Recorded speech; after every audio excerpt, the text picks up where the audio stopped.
শ্যামসুন্দর কৃষ্ণ রাধারানীর জন্য এই যমুনা মহারানীকে এই সংসারে নিয়ে এসেছে।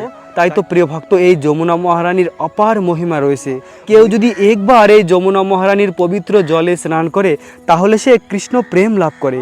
না পাপ আর পুণ্য দুটাই নষ্ট হয়ে যায়। কেউ ভাবতে পারে যদি আমাদের পুণ্য নষ্ট হয়ে যায় তাহলে তো আমরা যমুনায় স্নান করব না। কিন্তু প্রিয় ভক্ত, পাপ আর পুণ্য দুটি বস্তুই বন্ধনের কারণ।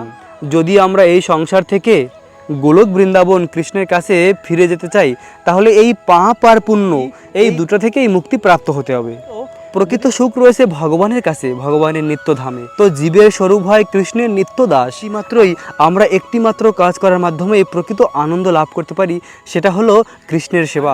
এই যমুনার জলে স্নান করলে আমরা এই পাপ আর পুণ্য থেকে মুক্ত হতে পারি, আর পাপ আর পুণ্য থেকে মুক্ত হয়ে ভগবানের অপ্রাকৃত ধাম প্রাপ্ত হতে পারি।